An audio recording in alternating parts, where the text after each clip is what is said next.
April is an amazing month of transition. It's an 11.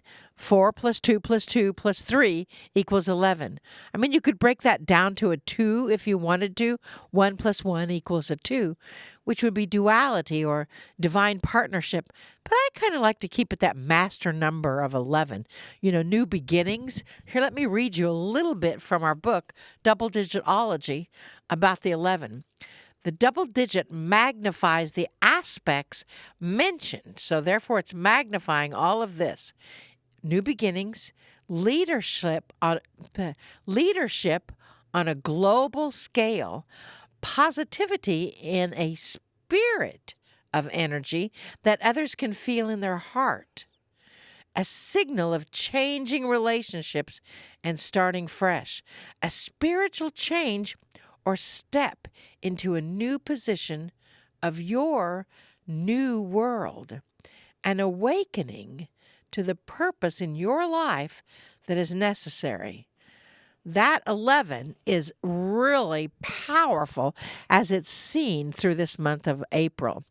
Actually, what we're seeing is the coming together of many, many things. The separation of humanity, differences in cultures will actually be brought closer together this month.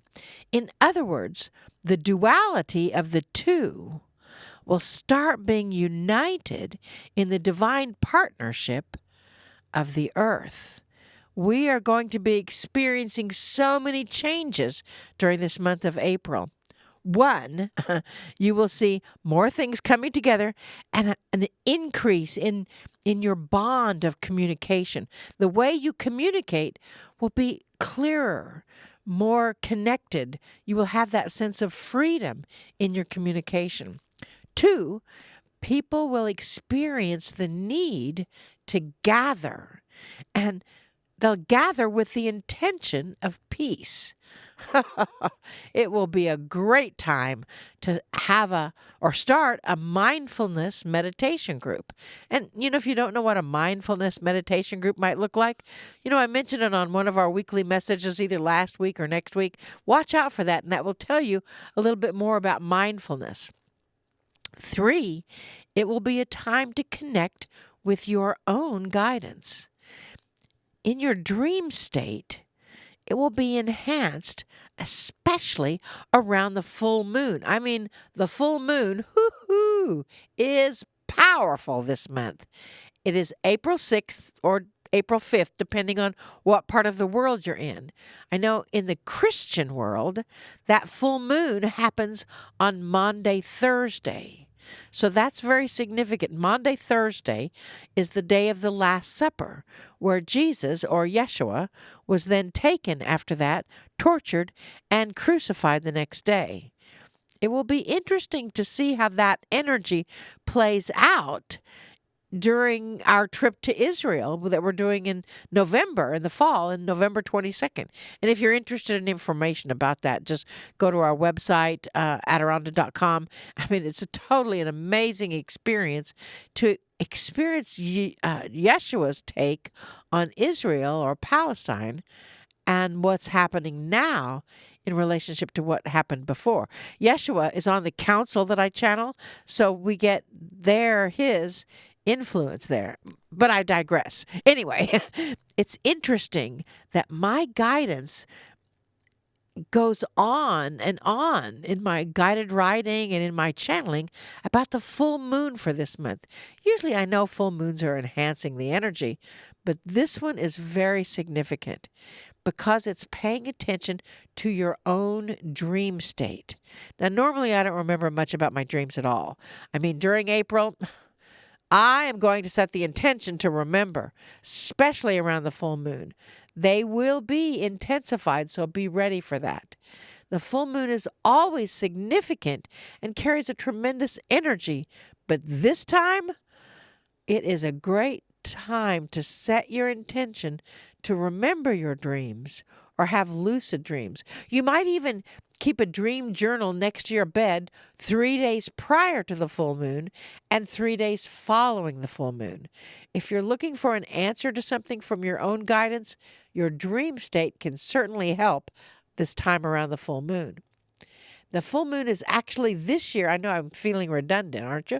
The full moon is actually called a pink moon.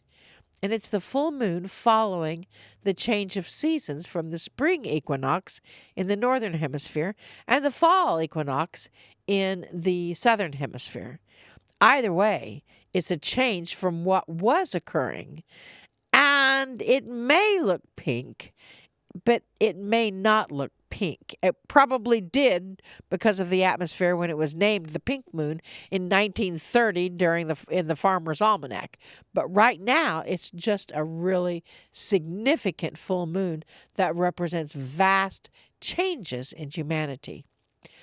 And in addition to that, I mean, if that's not enough, when the sun is in an exalted position in the sun and during the sign of Aries, the moon is actually aligned with a really bright star. You should be able to see it. It's called Kshetra, and it's in the constellation of Libra, and it's known as Kshetra Purnima.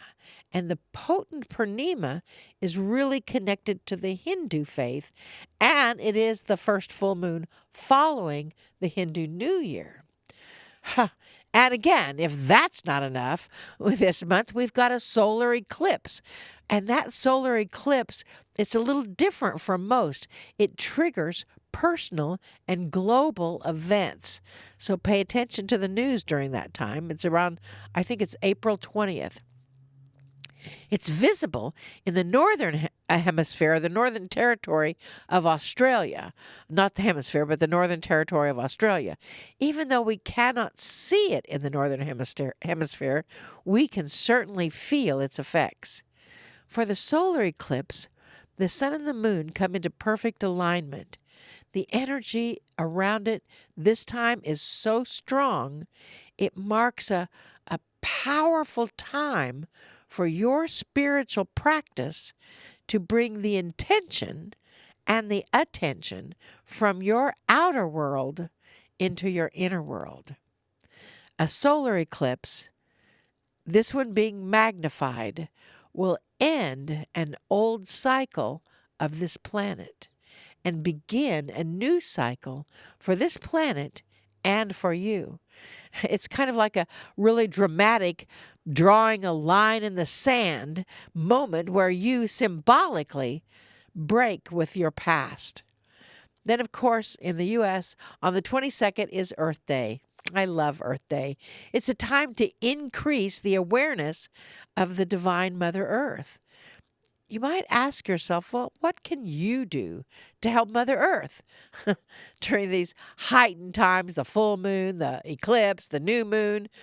They all coincide with each other and several other celestial events. All this is to say that we are indeed in divine partnership with humanity during this month of April. It's even a greater partnership than it has been in the past. Many religions have holy days during this time.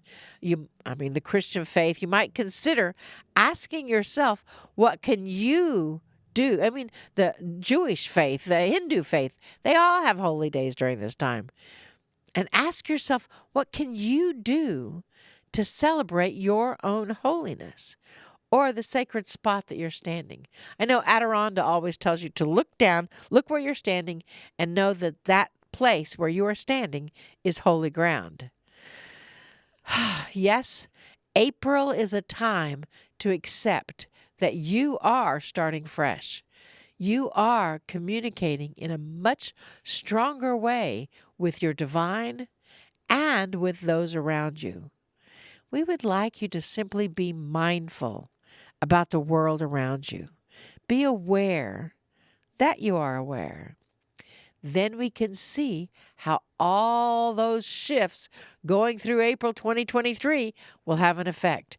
We must absolutely pay attention to politics and send wisdom and divine clarity to the leaders of our nations, the leaders of our wonderful planet.